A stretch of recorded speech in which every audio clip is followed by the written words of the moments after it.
Olá, eu sou Andréa Maluchenas e esse é o meu podcast Maluchando. Fica aí ligadinho porque hoje o assunto é muito importante, sobre abuso.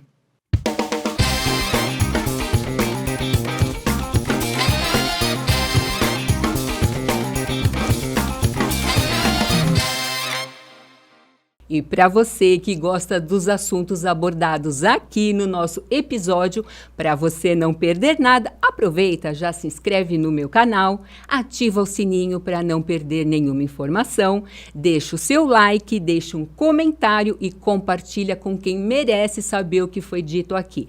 Por falar em compartilhar, eu quero compartilhar com vocês hoje uma experiência que eu tive essa semana no Buda Spa, Rua Juventus Moca. Lá não é só uma clínica de massagem, lá é um local de vivência, de experiência. Chegando lá, você já entra no clima gostoso que o Buda te oferece. Aromaterapia, relaxamento, chá indiano, escalda-pés e, claro, uma massagem incrível. Gi, eu quero aproveitar, agradecer sua presença aqui hoje tão importante e quero dar para você um voucher de uma massagem maravilhosa, relaxante, no Buda Spa, Rua Juventus Moca. Você vai viver uma experiência incrível. Depois eu quero que você me conta. Que legal. Muito obrigada, Andréa. Vou aproveitar com certeza. Obrigada. Obrigada a você. Eu estou aqui hoje com uma pessoa maravilhosa, Gislene Cantieri. Eu vou ter até que ler aqui a minha cola. Gislene Cantieri é educadora, psicanalista, neuropsicopedagoga, terapia holística e é especializada em dependência química. Gi, seja bem-vinda e se apresente, por favor. Obrigada, Andréa. Então, você falou aí alguns títulos, né? E eu gostaria de falar que, apesar de eu ter alguns títulos, nenhum desses títulos me livrou de uma depressão que eu tive, né? Mas foi graças a essa depressão que eu tive que hoje eu estou aqui para falar de um assunto que, como todas as pessoas ou na maioria das pessoas que sofreram abuso fizeram, guardaram esse segredo. E naquela época, como criança, eu não tinha o menor discernimento ou não tinha instrumento para lidar, né, com o que estava acontecendo. E muitas vezes o que acontece é que eu pego tudo o que aconteceu lá no meu passado e levo para a minha fase adulta, né, e muitas vezes eu tomo atitude que não é a Gislene adulta tomando, é a criança embirrando, é a criança que não dá conta de ouvir um não. Ou seja, o que o abuso efetivamente faz na vida de uma criança e que ela leva para o futuro, né? E uma das coisas que a gente percebe é um sentimento de inadequação. Então, as pessoas que sofreram abuso na infância, e eu quero dizer que são muitas pessoas, né? E quando a gente fala de abuso, não é um abuso especificamente com meninas. Então, a gente tem um índice de que para cada 8 meninas, 2 meninos sofrem abuso na infância. E existe uma coisa que eu costumo falar, que existe uma coisa chamada praga do P, a praga da pedofilia, que ela é cometida, na maioria das vezes, por padrastos, pais, parentes, padres, policiais, pastores.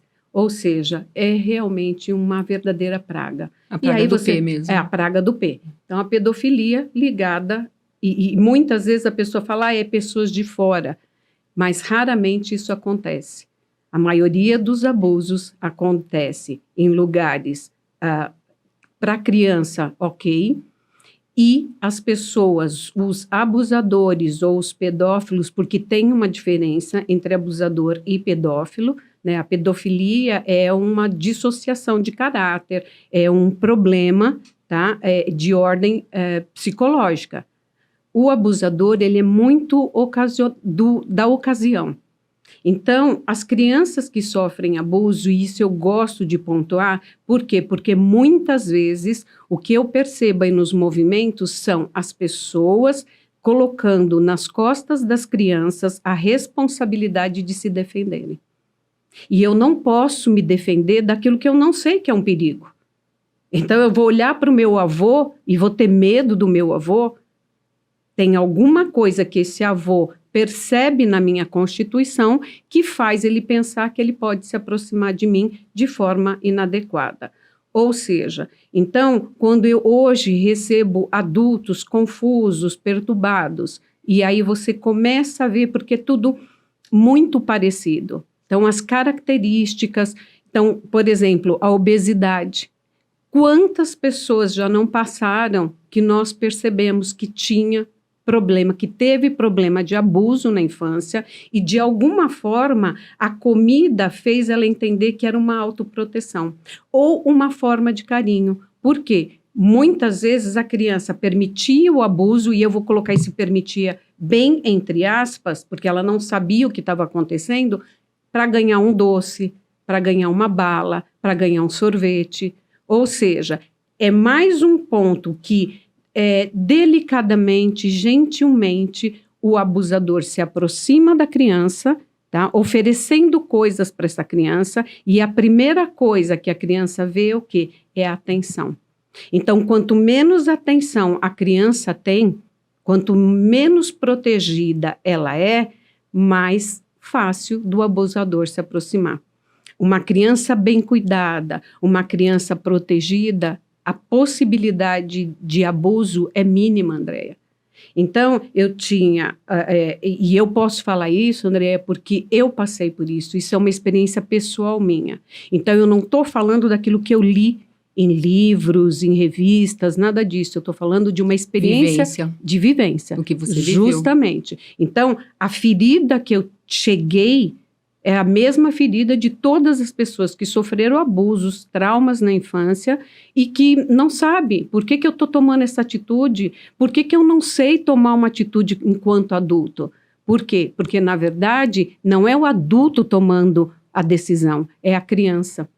Quando você sofre abuso na infância, é tirado de você uma coisa chamada poder. Que poder? Poder de decidir. Eu quero, eu não quero, eu gosto, eu não gosto. O abuso, ele é imposto para você.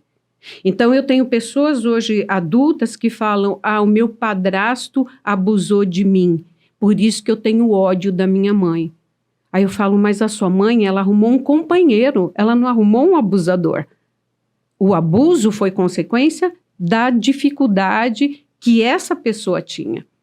Não tem nada a ver com a sua mãe. Mas como eu, quando eu sofri abuso, eu tive raiva de duas pessoas. Deus, em primeiro lugar, e segundo, da minha mãe. Que não te protegeu. Que não me protegeu e que era, na minha constituição familiar, a pessoa mais forte. Então, o meu pai sempre foi mais negligente, o meu pai sempre foi mais pacífico, mais passivo, e minha mãe era pessoa ativa. Então, era para ela que eu olhava buscando força, buscando proteção. E aí o abusador chega na minha casa e me vê desprotegida, me vê perdida, me vê um alvo fácil. E o abusador, até o nome já diz, ele abusa, né? Ele abusa enquanto ele percebe que tem uma dor ali instalada. Qual é a dor que a criança carrega? A dor de não se sentir amada, a dor de não se sentir validada. Eu nunca fui uma criança que me senti validada, protegida, muito pelo contrário, pelos medos que minha mãe tinha, e hoje eu sei disso e falo isso com tranquilidade. Tudo que ela falou para mim não era o que ela desejava para mim, mas era o medo que ela tinha que eu me tornasse aquilo que ela falava. Então, quando eu vou entendendo que eu não sei apropriar, e eu não sei apropriar desde a minha tenra idade, fica muito mais fácil de eu resolver. Porque hoje eu sei que quem lida com as coisas é um adulto, não é mais aquela criança. Mas eu precisei voltar, porque eu tive depressão, eu fui parar numa clínica de 12 passos, onde eu entendi que eu precisava dar uma parada no meu processo, respirar, olhar, começar a olhar para mim, porque a vida inteira, Andréia, eu olhei para o outro, eu ajudei o outro, eu queria ser aprovada pelo outro. Por quê? Qual era o sentimento que eu trazia lá da minha infância? Que eu era um terreno baldio, que eu era um container onde as pessoas chegavam e jogavam lixo. E a maioria das pessoas que sofrem abuso se sentem da mesma forma. Ou seja, elas não se sentem com valores. Então, parar o processo para se olhar é fazer uma visita a esse passado, é revisitar essa criança e maternar essa criança, ou seja, fazer você, hoje adulto, o que não fizeram com a sua criança. Então, eu tive que voltar lá no meu processo e falar para a minha criança, você tinha direitos e um deles era de ser feliz, era de ser protegida, era de ser cuidada. Mas você não foi. Hoje eu vou fazer isso por você. E aí eu permito que a minha criança adultecida, eu permito que ela cresça, para que ela possa começar a enfrentar a vida de forma madura, de forma a tomar decisões completas e não tomar decisões onde eu, vou, não vou, faço, não faço, medo do que vai. Você não tem que ter medo. Você tem que entender que você toma atitude e a resposta dessa atitude será uma ou outra. E muitas vezes eu achei que atitudes que eu tomei eram negativas e, na verdade, aquele negativo pontual virou uma coisa maravilhosa mais para frente. Eu paro de ter medo.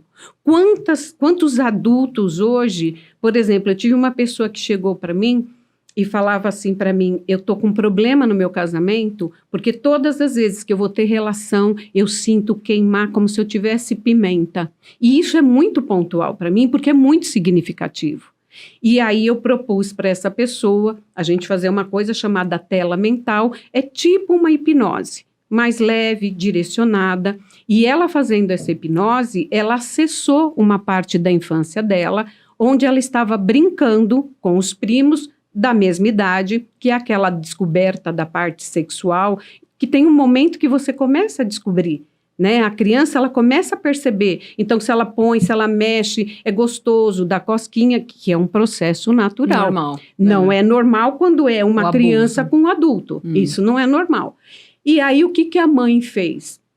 Por aquilo que ela sabia, né? A mãe achou que estava tomando uma atitude. A mãe pegou, ela e a tia segurou e a mãe passou pimenta nessa menina, na parte genital dessa menina. Então, quando nós fizemos essa tela nela, que isso veio à tona, ela chorou, mas ela conseguiu. Se libertou. Se libertou. Uma semana depois, o marido dela estava me ligando o que tinha acontecido, qual era o milagre, entendeu? E eu falei, o milagre é nós entendermos que foi muito ruim o que aconteceu, mas não foi uma pena de morte. Não foi, o abuso não foi uma prisão perpétua. E eu costumo falar para todas as pessoas, e que isso fique muito claro, devolvam o abuso para o abusador. O abuso não é seu, não é você que tem que responder por isso que aconteceu. São os abusadores que têm que enfrentar perante uma justiça divina, que eu acredito, tá? Porque a justiça, a justiça dos homens nem sempre ocorre, mas eu acredito na justiça divina. Então eu falo para todas as pessoas que chegam até mim, bora, vamos devolver o abuso para o abusador. O abuso não é seu, pare de carregá-lo.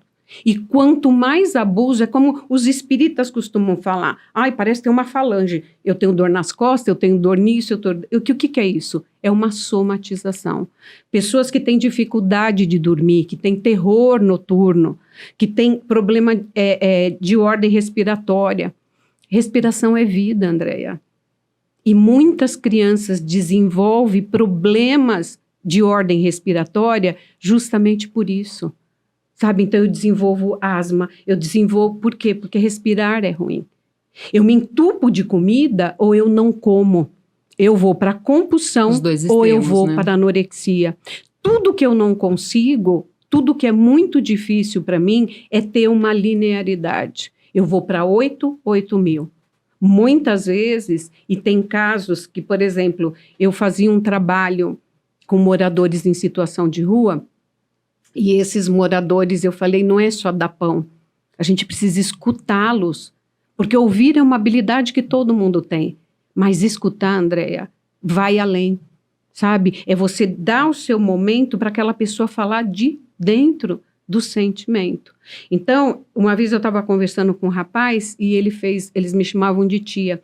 Não, tia, ele é travesti e ele falou para mim, não, tia, quem me fez foi meu tio. Eu tinha 6 anos e ele já percebeu que eu era gay. E isso me arrebentou. Isso me rachou por dentro. Você sabe por quê? Uma criança de 6 anos, ela não é nada. Ela não é homem, ela não é mulher, ela não é nada. Ela está descobrindo a vida e ela precisa descobrir por ela e não uma pessoa atravessar o caminho dela e impor uma condição. Então, muitas vezes, você vê pessoas na prostituição. Quantas dessas pessoas foram abusadas? Quantas delas? A quantidade é enorme. As pessoas que muitas vezes tomam uma opção sexual não por elas. Então, quando alguém chega conflitando sobre essa área, eu falo, vamos voltar lá atrás. O que você gostava de fazer? Como que era lá atrás? A gente precisa se ressignificar, porque você pode ser o que você quiser, mas tem que ser o que você quer. E não aquilo que impuseram goela abaixo de você. Então, quando você vai falando para as pessoas, olha, vamos parar, vamos refletir e vamos olhar para dentro. A resposta, a liberdade está de dentro para fora. Eu não vou conseguir abrir a porta do seu coração. Eu não vou conseguir, eu vou criar caminhos para que nós possamos acessar o que dói, o que machuca, onde está essa ferida. Porque a ferida que você tem, eu também tenho. Sozinha, dói, sabe? Então, é assim, arrancar a casca de uma ferida que nunca cicatrizou devidamente. Isso dói. Dói para mim e dói para você. Dói para todas as pessoas que sofreram abuso.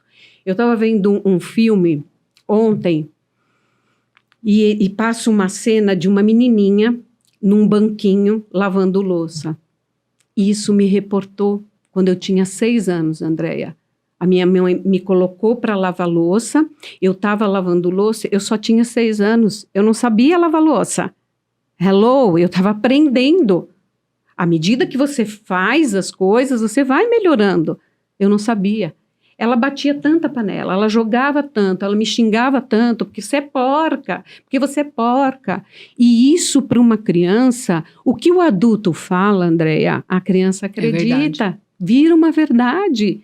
E aí como que você cresce? Como que a sua estima se está destruída lá quando você tem 6 anos de idade?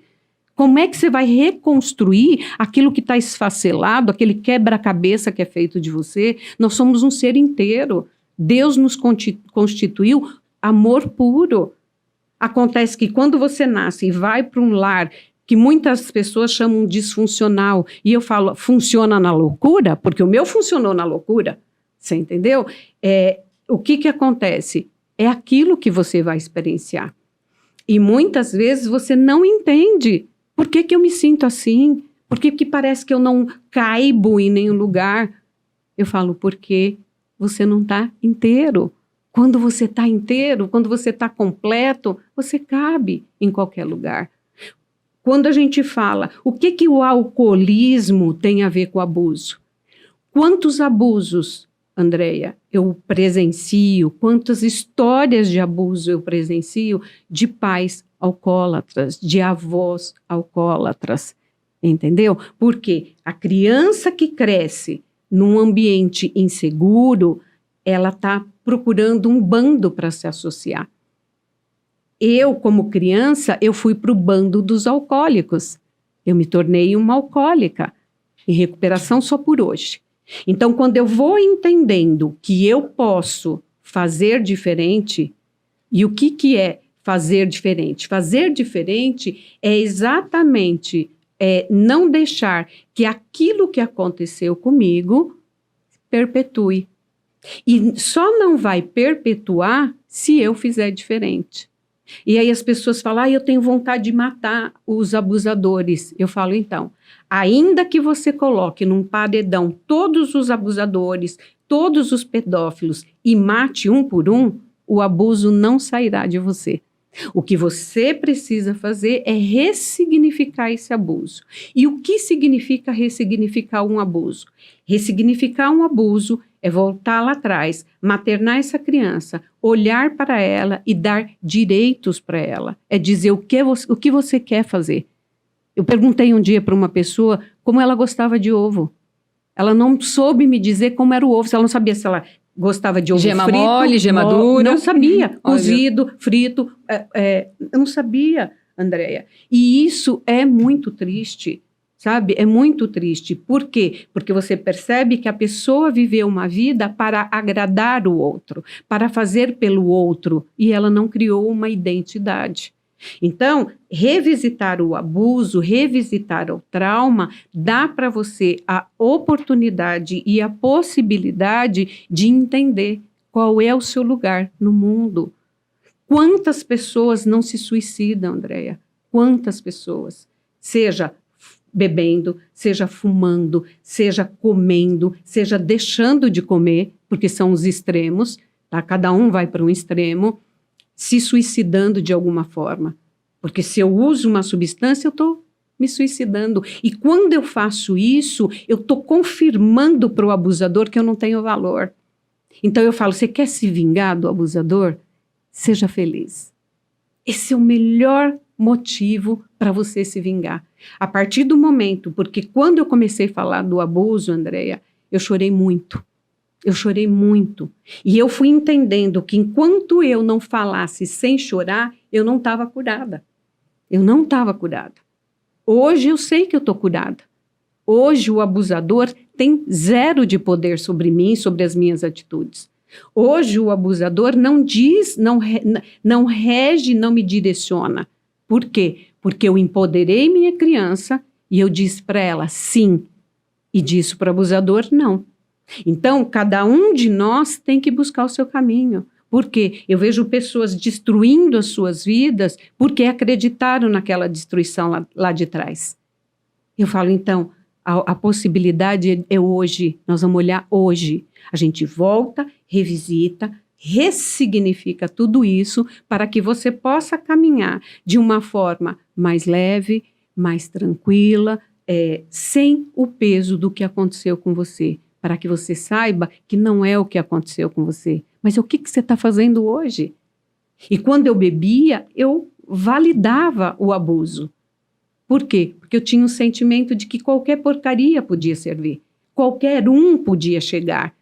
Entende? Então você não tem uma seletividade, porque você se vê por baixo, você se vê menos, você se vê mais incapaz, menos competente de chegar onde você quer. E eu falo, por mais que eu tenha estudado e eu não tenho problema intelectual nenhum, meu problema é emocional. Meu problema nunca foi intelectual. Eu fui, estudei, me pós-graduei. E aí, me livrou? Não, não me livra. Porque não livra. Você pode ter o título que for. Muitas vezes você olha o que mata as pessoas. E como eu trabalho com dependência química, eu costumo falar, olha, o que vai te matar não é o álcool, não é a droga, é a arrogância de você achar que pode mais. E chega uma hora que o corpo não responde. Chega uma hora que o corpo não aguenta. Chega uma hora que a fatura chega. Chega para mim, chega para você, chega para cada um de nós. E isso chama escolhas. E enquanto eu faço escolhas pela doença, doente eu ficarei. A possibilidade, quando você vai para um processo terapêutico, é você fazer o quê? Ressignificar e entender que você pode. Quanto? Sempre. O quê? Tudo. De que maneira? Mais e mais. Então, você deixa de ser aquela coisinha insignificante, aquela sombra do abuso, para ter um poder de ser um ser humano abençoado, amado, e você vai viver aquilo que é prometido, uma vida, mas não uma vida qualquer. É uma vida abundante, abundante em amor, abundante em paz. Faz 25 anos, André, que eu não ponho uma gota de álcool na minha boca. E isso me dá uma fortaleza, sabe? Isso me dá uma felicidade. E eu sei que pessoas que fizeram a mesma coisa, passaram pela mesma clínica, estão morrendo hoje. Porque não fizeram o que eu fiz. Elas querem o resultado que eu tenho. Uma vida boa, uma vida tranquila, mas elas não querem fazer o que eu fiz. E fazer o que eu fiz foi dizer muitas vezes para minha vontade, não. Porque a vontade fala para mim, vai. O desejo de me recuperar diz para mim, para e pensa. Então, entre vontade e desejo, e eu entendo desejo como desejo, fica mais fácil. Eu consigo me direcionar, eu consigo me reestruturar. E muitas vezes, pessoas chegam para mim e falam assim, mas eu fui no fulano A, no fulano B, e ele disse para mim, não, mas o abuso já passou. Você vai ficar nessa? Você está com 40 anos e está lá pensando no abuso? Não dá, Andréa. Não dá para você fazer de conta, porque isso é um outro abuso. Eu estou dizendo porque eu passei por abuso e foi ressignificando que eu me curei. Não foi ignorando. Porque tem uma música do Fagner que diz, sentimento ilhado. Morto e amordaçado. Volta a incomodar. Volta a incomodar. É simples assim. Então, é uma matemática perfeita. E quando as pessoas chegam e falam, nossa, mas eu fiz tudo errado na minha juventude, eu usei droga, eu bebi, eu falo, então, deixa eu te falar uma coisa. Você pensava errado, você sentia errado e você fazia errado. Matemática perfeita, não tem nada de errado. Hoje você pensa certo, sente certo e faz certo. Qual é a possibilidade de dar certo? É muito maior. Então, é parar de se cobrar. Porque não dá para você cobrar em cima desse histórico. Mas dá para você fazer diferente. De que jeito? Um dia de cada vez. Se respeitando o seu limite. Porque quando eu falo para a pessoa, vamos falar desse período da sua vida?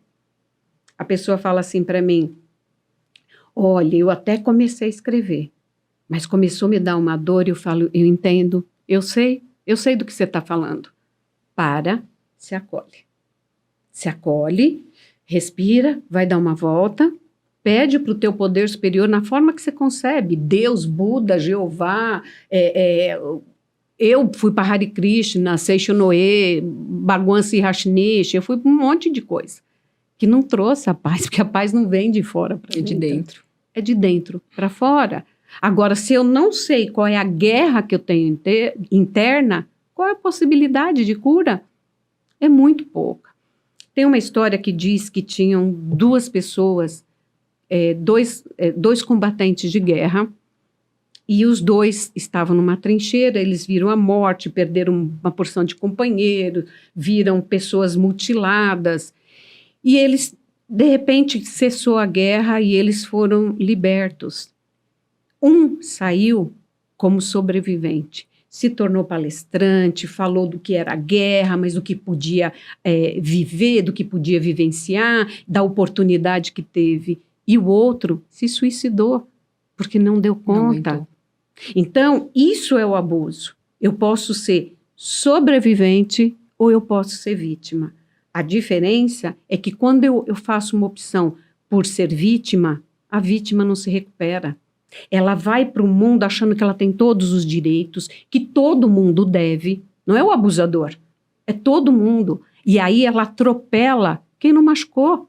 Ela machuca quem não machucou ela. A pessoa machucada quer machucar, a ferida quer ferir, né? Exatamente. Então, quando você percebe que você não precisa repetir, porque o que a gente fala da questão de você se tornar... reproduzir aquilo que foi feito com você. Quantos históricos eu não conheço? Por exemplo, uma pessoa chegar para mim e falar que um menino de 12 anos é abusador. E eu falar, peraí, mas como assim? Porque a escola já queria colocar o menino para fora da escola. Eu falei, não, vocês têm que olhar o que está acontecendo com essa criança. Aonde que ela está entendendo isso? Então, quando você minimamente observa o comportamento de uma criança, ali está dizendo para você claramente o que é aquela criança, por onde ela está indo, por que ela está tendo esse tipo de comportamento. E na maioria das vezes o comportamento inadequado diz para você que alguma coisa está errada. Uma coisa hoje que nós temos que ter muita atenção é o abuso sexual infantil de forma virtual. Tá aí para quem quiser. Pega a figura de uma criança, a fotografia de uma criança, um adulto por trás fala como se fosse a criança. Para ganhar confiança. Entra em plataformas de jogos, né? Entra de plataforma, é meu amiguinho, tá lá cadastrado 8, 10 anos, entendeu? E começa com, olha, eu tô de pijama. Você tem pijama? Tenho. Vai ganhando. O abusador, ele não fala, sou abusador. Ele não é o bicho que chega, não. Ele vai ganhando a confiança da criança.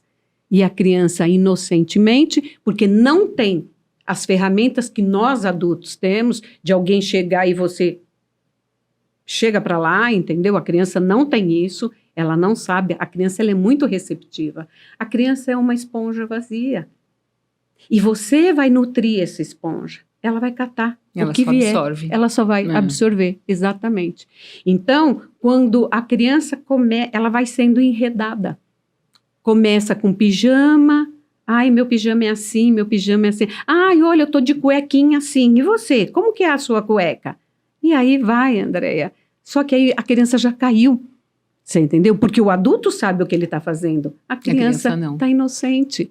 Entende? O problema é que, quando isso vem à tona, para quem que é a responsabilidade, a criança traz para ela, eu sou má. E a coisa mais triste é você ver uma criança, tá, falando, tia, eu sou má.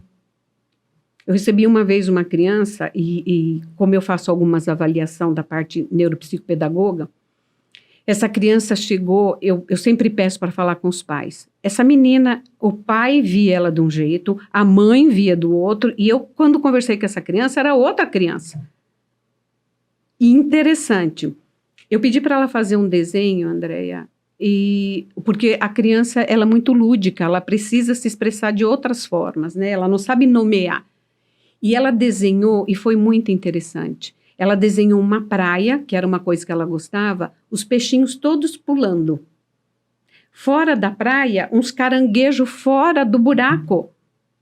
Eu falei, essa menina ela não se sente pertencente. Ela está fora. Ela é o peixe fora d'água. Ela é o caranguejinho fora do buraco. E aí, quando você percebe isso, você fala, o que está acontecendo? Agora, uma mãe crítica e um pai ausente. Essa criança estava, tô pulando. Alguém me vê? Pelo amor de Deus, alguém olha para mim?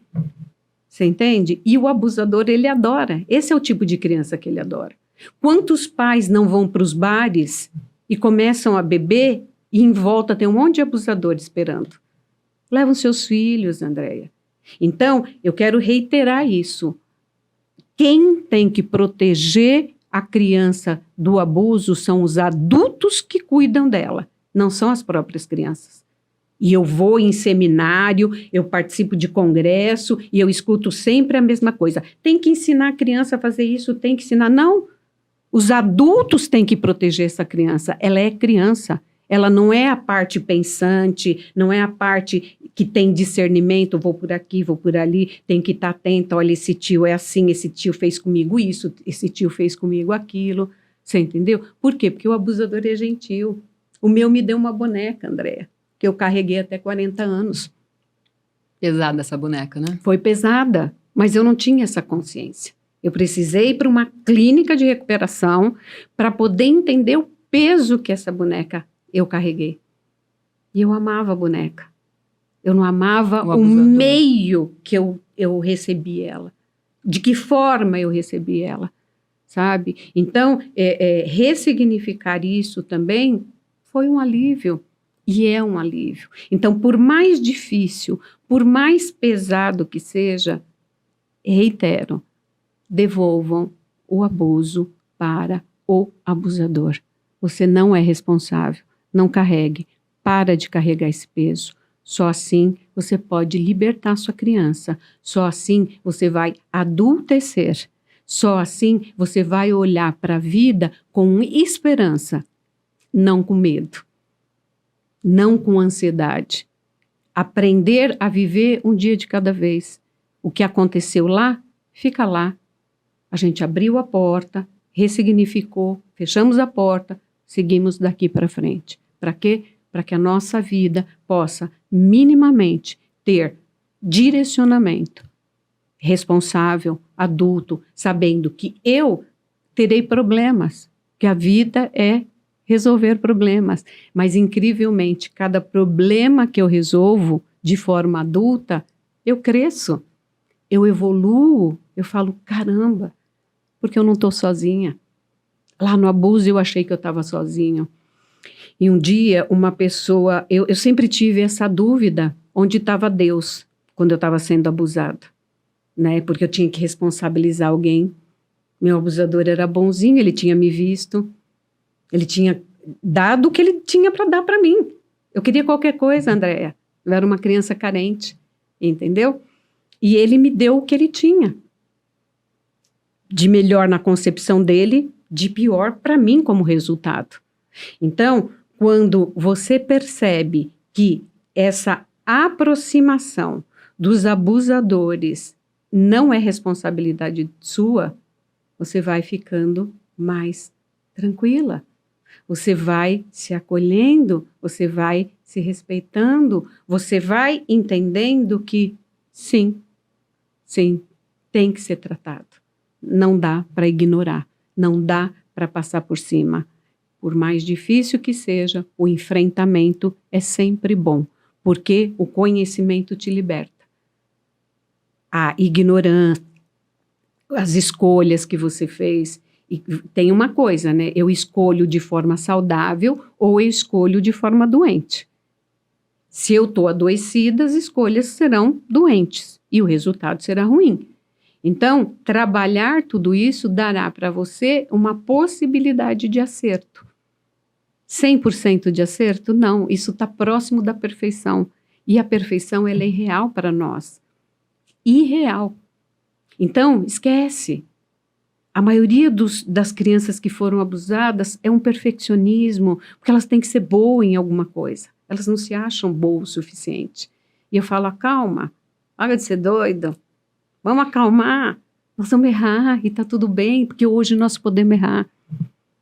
Nós cobramos da nossa criança uma perfeição. E Deus está libertando e falando, não é perfeito. E eu nessa confusão de brigar com Deus, de brigar com Deus, de brigar com Deus, e esse questionamento, né, que não cala, onde estava Deus, estou numa reunião e Deus fala comigo, né, e usa a palavra na boca do outro, né? E eu preciso materializar, porque eu ainda não sou espiritualizada, então eu preciso que chegue até mim. E muitas vezes eu falo, pai, é um desenho aí que eu não entendi direito, né? Estou numa reunião e uma pessoa fala, meu filho foi assassinado pelo tráfico, tal, mas eu tenho fé em Deus, tarará. Uma pessoa levantou e fez assim, que Deus?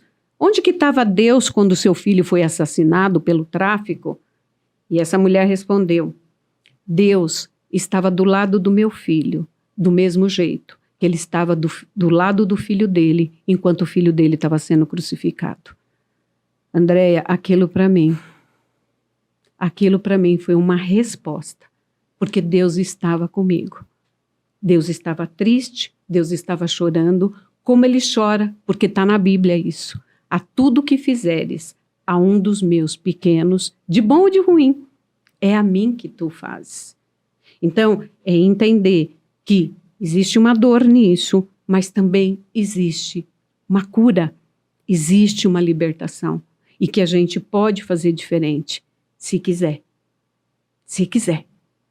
Porque existe um programa chamado Sobreviventes de Incesto Anônimos, onde você entra na plataforma, responde umas perguntas, vê se você se identifica e vá lá tratar a sua criança de forma gratuita.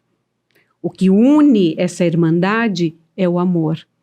É entender que todas as pessoas que estão ali sabem do que você está falando. Sabem da raiva, sabem do inconformismo, sabem de tudo isso. Então você vai falar e as pessoas vão te entender. Você vai falar e você será acolhida. A sua ferida não vai ser arrancada e largada. E eu vou te falar, eu cheguei com muitas feridas. E uma a uma eu fui arrancando. E é interessante, depois que você arranca essas cascas dessa ferida que nunca cicatrizou, ela vira cicatriz. E cicatriz, Andréia, não dói mais. Então, que a gente possa entender, né, que abuso não foi uma pena de morte, não foi uma prisão perpétua. e que todos nós temos a condição de ressignificar isso, seguir e ser feliz, apesar de qualquer abuso que a gente possa ter sofrido. É isso. Olha, eu tinha 455 mil perguntas para te fazer, mas foi tão passo a passo que você foi contando que elas já foram todas respondidas, né? Então, primeiramente, assim, eu quero te agradecer por você ter aberto seu coração aqui, né? Falado que você foi uma criança abusada. E sobre o abuso, eu fiquei pensando, né? Quando a gente fala de abuso, a gente sempre pensa em abuso sexual. A gente lembra que o abuso é sexual. O abuso sexual hoje, a moça saiu na rua e foi estuprada, o tarado pegou ela. É claro, né? Ela tava de shorts, ela tava de blusa curtinha, ela tava maquiada. Então, assim, eu sou estuprada, eu sou abusada e eu sou culpada. Então, assim, a culpa é minha de ser violentada. Eu não permiti que a pessoa me tocasse, eu sofri um abuso, né? Então eu vejo hoje que isso ainda, né, infelizmente reverbera muito isso ainda, né? As pessoas que são abusadas são culpadas pelo abuso que sofrem. E eu consegui ver com tudo que você me falou até agora, Gi, que o abuso ele não é só sexual, né? Não. Quando você comentou que a sua mãe pediu para você lavar louça e você tinha só 6 anos, ela ficou te xingando que você era burra, que você não sabia lavar, isso é um abuso, né? E depois você falou da obesidade, quer dizer, né? Você estava falando de mim? Eu venho de uma família disfuncional e meu pai e minha mãe sempre brigaram muito. E meu pai sempre falava, né, que ele não teve tempo de estudar, não teve tempo de se preparar para ter uma carreira, porque meu pai e minha mãe namoraram, minha mãe ficou grávida e eles casaram. Então, não que ele me culpava disso, mas ele falava, a nossa vida é ruim, né, a gente não tem dinheiro, eu não tenho um bom trabalho porque eu tive que casar cedo com você, porque você engravidou. Então, é o que tem para hoje, né? Eu consegui essa carreira e eu tenho esse salário. Ele falando isso, ele não me acusava, mas eu falava, eu sou responsável por isso. Minha mãe ficou grávida de mim, meu pai casou com ela, ele não teve tempo de estudar, não teve tempo de ter uma boa carreira, então isso é problema meu. E aí, com isso, eu desenvolvi a obesidade, né? Mas aí chegou um tempo que a obesidade foi demais para mim, eu tratei, não sou mais obesa. Durante muito tempo, tudo que eu ia tentar fazer na minha vida, eu não conseguia ter sucesso. Eu ia para uma carreira, eu estava feliz, estava bem, mas eu não tinha o sucesso que eu queria. Eu ia visitar um cliente e não fechava esse cliente. Aí eu falava, puxa, eu não fechei esse cliente porque eu sou obesa. Eu ia tentar fazer uma coisa, não dava certo, e eu falava, não está dando certo porque a obesidade, tudo era culpa da obesidade. Quando eu entendi que a obesidade era uma doença, que era um processo, e eu tratei, vai fazer 12 anos, dia 20 de maio agora, isso, né? Eu eliminei 100 quilos, eu nunca mais engordei. Só que eu continuei não tendo sucesso naquele cliente, na minha vida, num projeto que eu fiz e não deu certo. E aí eu comecei a ver ainda. Eu não estou tratando isso ainda, né? Eu estou em tratamento, eu não resolvi essa questão ainda, mas eu entendi que eu desenvolvi a obesidade para me proteger ou para me dar carinho. Comer é muito bom, né? Até quando eu bebo café hoje, que eu amo café, eu falo, café é um abraço por dentro. Olha só que romântico isso, né? Café é um abraço por dentro, né? Por quê? Porque é gostoso comer, a comida, ela te conforta, ela te abraça, ela te esquenta, ela te protege. E se você faz isso demasiadamente, você desenvolve a obesidade, né? Então hoje Andréia, eu vejo. Então, você está falando isso da comida, eu vou até te falar. A gente não pode romantizar. O alimento, ele serve para nutrir. Ele é só nutrição. E quando eu começo a romantizar, e isso é coisa de pessoas que têm problema com a alimentação. Porque começa a romantizar. Começa a falar, olha, por quê? Porque eu tive pessoas, eu tenho uma pessoa que tinha problema de obesidade, que ela era trancada no armário e recebia doce para ficar lá quietinha no armário. Como que essa pessoa cresce? De que forma? A comida é um conforto, que acaba que vira um conforto mesmo, você entendeu? Agora, quando você começa a entender que você come para se sentir nutrida e não abraçada, amada, aí você começa a ajustar as coisas, né? Como você falou, é romântico, mas não é real. Então, a gente tem que parar um pouco de romantizar a doença emocional. Porque tem uma doença, está faltando aí. O que me preenche hoje? Em primeiro lugar, Deus. Deus me preenche. Então, eu sou uma pessoa que eu não preciso estar com alguém. Eu gosto de estar com alguém, mas não preciso estar.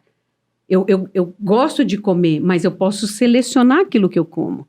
Você entendeu? Então, é tomar um pouco de cuidado com essas afirmações que eu vou fazendo que vão me prendendo. Eu tive uma pessoa que ficou obesa porque o irmão mais velho era adicto e esqueceram do menor. E ele começou elefante na sala.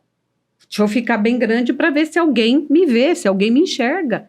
Você entendeu? E do mesmo jeito, se eu não quero ser vista, quantas pessoas não vão para anorexia, bulimia, seja o que for, para não ser vista, para não ser tocada, para não ser atraente? A gente tem doença. Dentro do abuso tem muita doença. Tem gente que tem preferência pelo gordo e tem gente que tem preferência pelo anoréxico, pelo magro. Então, isso não te protege. A gordura não te protege. A falta de carne também não te protege. Então, é isso que eu estou falando. A gente precisa ressignificar pensamentos, sentimentos, emoções, para que as nossas ações possam mudar. De que forma? Minimamente. Ninguém está pedindo um milagre, porque não somos nós que fazemos esse milagre. A gente pontua para Deus, ó Senhor, Deus clareou aqui, ó, tem um negócio aqui, ó, é o que a gente costuma falar, né, uma camisa de anzol aqui, onde está passando, está arrastando. A gente apresenta isso para Deus. Quem vai tirar isso? É Ele. Mas eu preciso minimamente acreditar nesse poder e nessa força, sabe? Que já não depende mais de mim. E tudo aquilo que não depende de mim, Andréia, tem ido tão bem, sabe? E eu falo, né? Essa é a entrega. Então eu tenho que primeiro me render. Porque aquelas pessoas que foram para a guerra, elas não estão nem sabendo porque elas foram para a guerra. As crianças que foram abusadas, elas não estão nem sabendo por que elas sentem aquilo. Mas elas são protegidas por um poder superior maior, que aí envia 3 alcoólatras lá dos Estados Unidos, em 1982, que saíram de uma reunião de alcoólicos anônimos e estão as 3 conversando na mesa de um café, e uma vira para o outro e fala assim, nossa, por que será que eu bebo? E a outra, eu também estava pensando nisso. Aí uma vira e fala assim, será que eu bebo porque eu fui abusada na infância? Aí a outra, caramba, eu também fui abusada. E a outra, gente, vocês estão de brincadeira, eu também sofri abuso na infância. Naquele momento, nasceu um programa para cuidar de pessoas que sofreram abuso na infância. E isso não pode ser material. Não pode ser material. Eu me nego a pensar que tem a mão da matéria nisso. Mas eu tenho 100% de certeza que é a mão espiritual. Por quê? Porque Deus não desiste. Nós podemos desistir, nós podemos beber, nós podemos usar droga, nós podemos comer de mais, de menos. Qualquer coisa, Andréia, mas Deus estará sempre ali, se dispondo a fazer por nós aquilo que nós não damos conta de fazer. Porque Ele é amor puro. Ele não está ali para julgar. Nós somos um bando de julgadores, nós estamos sempre julgando. Eu, quando vejo esses rapazes em situação de rua, eu falo, quanta dor que tem ali. O que traz? Qual é a bagagem? Qual é a mala que está trazendo cada um deles? Mas esse é o meu jeito de enxergar e não somente de ver. Como eu falei para você, escutar e ouvir tem muita diferença. Ouvir é habilidade, escutar é por aqui, é pelo coração. Então, que a gente possa ressignificar até o jeito da fala, até a forma que a gente lida com a própria dificuldade. Eu não romantizo a minha neurose, eu não romantizo. Eu sei que se eu ligar um botão, eu aciono ela. Então, eu fico orando e vigiando. Orando e vigiando, porque eu sigo aquilo que eu acredito. O que é que Deus quer para mim? Então, hoje eu não tenho mais a preocupação de ter razão. Não tenho. Eu precisava ter razão. Porque eu me sentia tão nada, que eu precisava que o outro aceitasse. Se eu desse uma opinião, ele tinha que concordar comigo, porque eu não dava conta de uma negativa. O que tem a ver isso com o outro? Eu não respeito o que o outro quer, o que o outro sente, o que o outro acha. Hoje eu já dou conta. 100% das vezes? Claro que não. Claro que não. E nem exijo isso de mim. Isso é loucura, isso é insanidade. Muitas vezes eu consigo, algumas vezes não. Mas está tudo bem. Ainda assim, está tudo bem. Gi, tenho certeza que quem acompanhou a gente aqui até agora deve estar, assim, desesperado para falar com você. Então eu vou te falar duas coisas. Primeiro, você falou de uma plataforma, né, que a gente pode responder um questionário. Se a gente estiver dentro do perfil, a gente vai fazer parte. Eu tenho certeza que muita gente vai querer saber como que acessa essa plataforma. A segunda, você faz atendimento, você faz tratamento, você faz presencial, você faz online. Como que é o seu trabalho hoje em relação a essas questões? Então, Andréia, eu tenho 2 pontos, né? Hoje eu trabalho com criança de forma presencial, porque não dá para fazer um trabalho online, e tenho trabalhado de forma voluntária, né? Então, isso foi uma ligação, um compromisso que eu assumi com Deus de atender crianças que estão em sofrimento, com dificuldade, que presenciaram perda, principalmente a questão do feminicídio, né? E alguém tem que lidar com essas crianças para que elas entendam que elas não são responsáveis, e a criança no meio de um lar perturbado, ela traz para si a responsabilidade. Então, quantas crianças adultas hoje que não conseguem se relacionar porque viram o desacerto, que era do outro, mas não consegue entender que era do outro. E atendo de forma online, tá? E aí eu vou deixar depois com você o contato, até o link desse grupo, que é um grupo de autoajuda, né, para que as pessoas busquem ajuda, sabe? Parem de sofrer, esse não é o propósito. Deus não desistiu. Eu costumo falar que Deus mandou um Jesus perfeitinho, mas por ele eu não conseguiria entrar em recuperação. Ele era muito bom, ele era muito perfeito, Andréia. Mas quando ele pega um bêbado em situação de sarjeta, que é o caso de Bill e Bob, fundador de Alcoólicos Anônimos, entendeu? Eu me identifiquei. Então, a minha salvação não veio por Jesus Cristo por afinidade, mas veio por Bill e Bob também por afinidade. Então, isso quer dizer para mim que Deus não desistiu. Ele mandou o Filho, né, o verbo que se tornou carne, para mim não rolou. Mas quando ele manda, né, um bêbado, eu falo, opa, aqui eu chego. Então eu descobri Deus dessa forma, sabe? Eu descobri Deus no meu pior, não foi no meu melhor. Mas foi no meu pior que eu tenho me tornado, pouco a pouco, um pouquinho melhor a cada dia. Não perfeita, melhor. E é assim que eu pretendo continuar, de forma humilde, respeitosa, sabendo que tudo aquilo que eu trago, nada é meu, nada é meu. Esse programa é um programa, tem um tipo de ritual na igreja, que uma pessoa com uma vela vai acendendo a vela e de repente uma igreja fica todinha iluminada. É disso que eu falo. Então, se eu puder acender uma vela hoje, Andréia, está valendo a pena. Valeu a pena eu vir até aqui. E é por isso que eu quero continuar, porque eu só mantenho a minha vela acesa, acendendo a vela de alguém. Gratidão. Fantástico, né? Então, eu vou deixar aqui na descrição do nosso episódio esse link para quem quer preencher, para ver se enquadra e pode participar desse tratamento que é gratuito. E vou deixar também ou seu WhatsApp ou sua rede social para quem quiser conversar com você, já que o seu foco é com criança, inclusive, né? Uhum. E com criança adulta, né? Uhum. E para você poder fazer o atendimento. Gi, eu quero aproveitar e falar para você, o que você quer para hoje à noite? Você quer calma? Você quer sono ou você quer energia? Como que você quer terminar o dia de hoje? O Buda Spa é fantástico. Eles têm esse óleo aromático lá no atendimento que te leva para onde você quer ir. O que você quer para hoje à noite? Sono, calma ou energia? Ai, Andréia, eu quero sempre energia. Energia? Energia não só para receber, mas para passar também, para poder passar, né? Também. É. Então, ó, aqui o olhinho da energia. Eu vou pingar uma gotinha na sua mão, você vai espalhar uma mão na outra e vai cheirar bem profundamente por 3 vezes.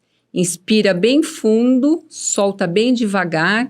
E vamos já trabalhar, então, para que você tenha muita energia para poder ajudar, assim como você foi ajudada, para você também ajudar outras pessoas.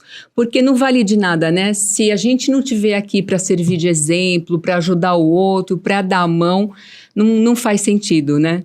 Então, o Buda Spa, nessa parte, participa com a gente, aqui trazendo um sono tranquilo, uma calma ou uma energia.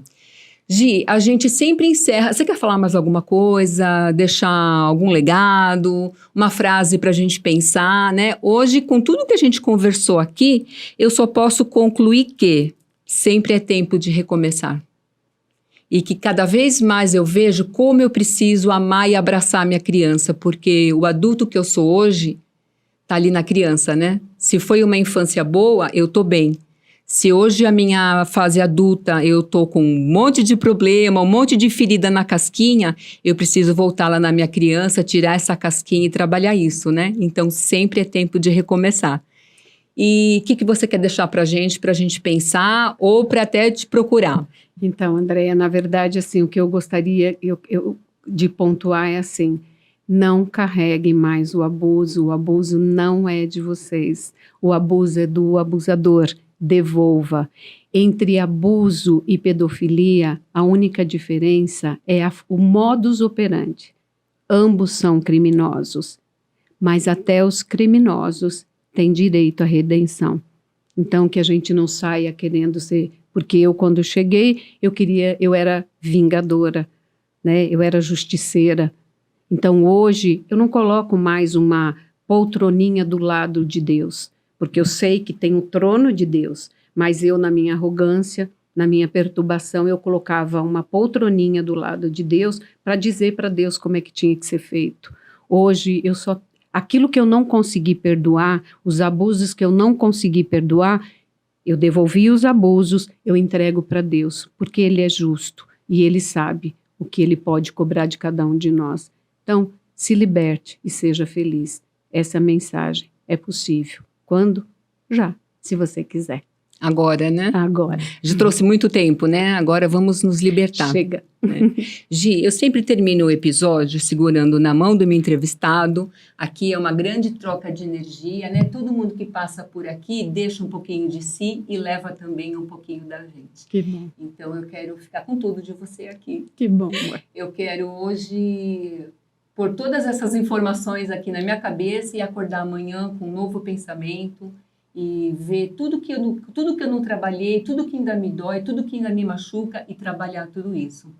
Quero agradecer muito a tua presença aqui. Eu tenho certeza que muita gente vai se libertar hoje assistindo esse episódio. Amém. Obrigada. Amém.